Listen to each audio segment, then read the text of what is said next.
grab your cup. Do you have any issues in the hormonal system of your body? Issues with your thyroid, issues with blood sugar, any reproductive issues, or issues, female-related issues in your cycle?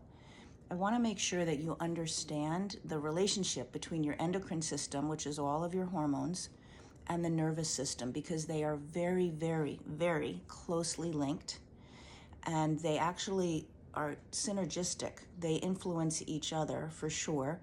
And let me just walk through it. So hormones are basically messengers in the body. They're delivering messengers, and they're secreting things to handle issues or to have an effect on something, right? So the adrenals secrete cortisol to have an effect on what you need if you feel like you're under stress.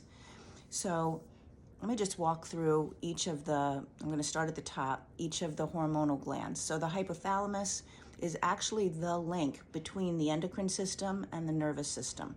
So the hypothalamus links those two systems, and it directly talks to the pituitary. And the pituitary is what we call the master gland. It's right here, and it's going to give out all the information. It's going to signal all the other glands of the endocrine system, of your hormones.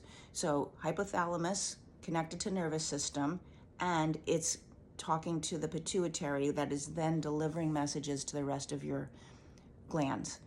The pineal gland in the back of the brain has a lot of functions, and in a spiritual sense has a big function in our energetic and spiritual life. But just looking at it from the physiology, it produces melatonin and has a lot to do with how you sleep.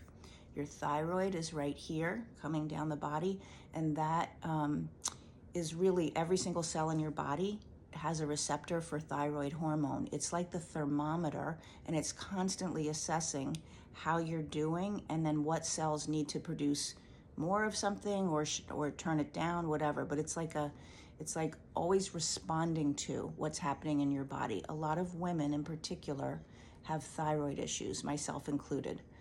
Then keep going down, the adrenals. The adrenals pump out cortisol when they get the message stress, fight or flight. But also they send out cortisol first thing in the morning, so you actually get up and get into action. Cortisol is going to have you be in action as well. The pancreas pumps out insulin, which is going to manage your blood sugar. And when your cortisol levels go up and your body thinks you either need to run or fight, your liver will produce more blood sugar. It will take glucagon that's stored in the liver. So even if you didn't eat, it has nothing to do with your diet. Even if you didn't eat anything, but you feel stressed, your liver will break down the glucagon and send out blood sugar so that you can run or fight. And then your pancreas says, oh, there's the blood sugar, and insulin goes up, which is a big reason why stress is related to irregular sugar levels. And when people are stressed, it's very difficult to lose weight, and you can develop insulin resistance, where your cells kind of ignore that insulin because it's being pumped out so often because you're staying stressed all the time.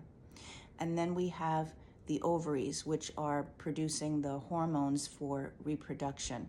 But also in that reproductive system, how you manage your stress and your body at the beginning of the month is going to determine. So if you're trying to get pregnant, the way that you manage your stress and your nervous system is going to determine the different levels of the different hormones. So we've got the estrogens in the beginning, and then progesterone comes in later. And how those levels are, if they are optimal for a good viable pregnancy, will determine on how you managed your stress in certain parts of that cycle, that monthly cycle. Because the body says, oh, we started off really stressed. This is not the time or the place to now try to have a baby. This body is trying to handle other things.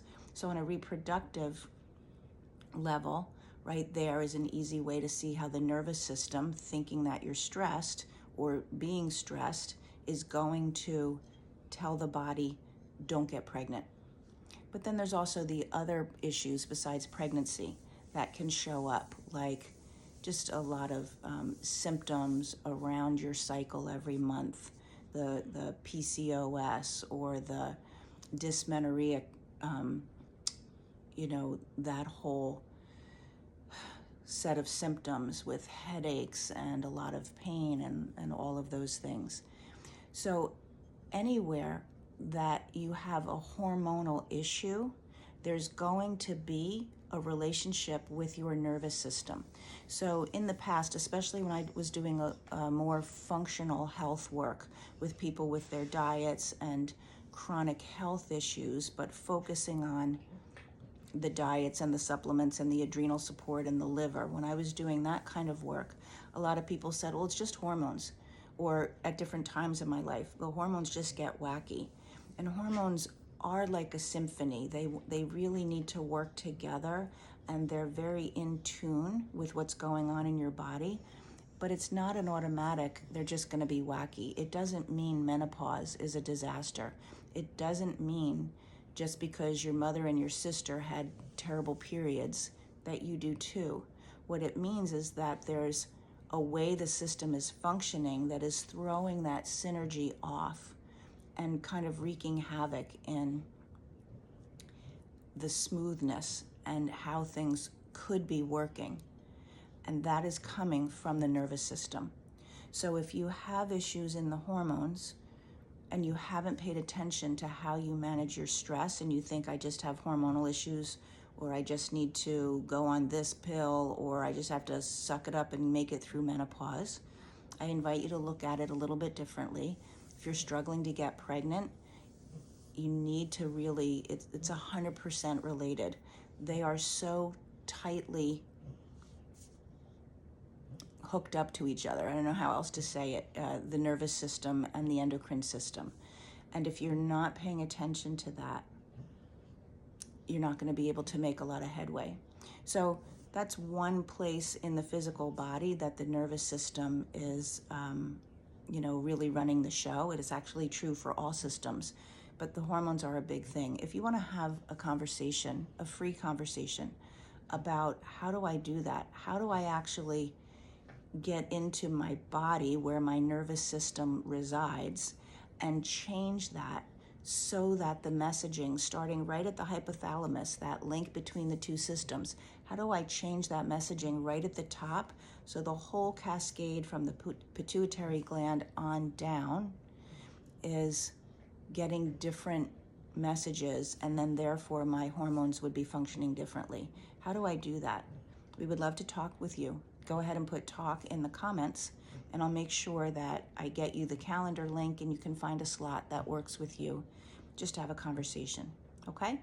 Have a good day.